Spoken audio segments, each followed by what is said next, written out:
په نړۍ کې د داسې خلکو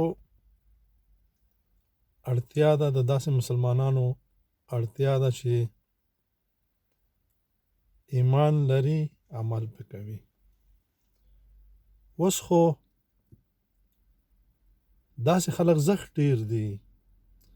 زمونږ او ستاسو وطنونه خصوصا پاکستان، افغانستان، هندوستان، بنگلادیش، عربي هیوادونه د جمع منځونه، د شپې تهجد، صلات تسبیح، اشراق، چاشت، اوابین، ذکر، قرآن تلاوت، هر څه کوي. خو په ګاونډ کې ظلم کیږي، قتل کیږي، یتیمانو سره ظلم کیږي، دی غږ نه اوچتوي. اوس په دې باندې موږ او تاسې نه پوهېږو، خو خبره همدا ده چې په دوی کې ایمان نشته، په موږ کې ایمان نشته دی. په چا کې چې ایمان وي هغه ظلم نشي برداشت کولی.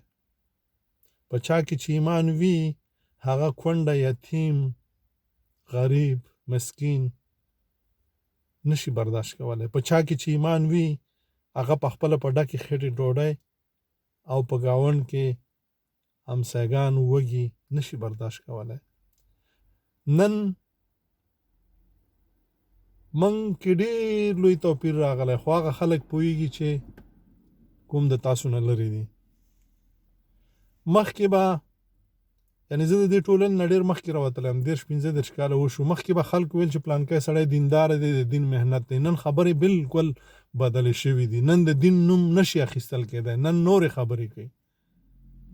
تاسې باور وکړئ زه کله خواشینی شم نن چې موږ به د دیندارۍ د هغې نه تمه او توقع لرله. نن هغوی دا وایي چې پلانکی مذهبي سړی دی، د مذهب سپکاوی وکړه، دا د مذهب نه لرې دی، دا مذهبي خبرې دي، دا مذهبي خلک دي.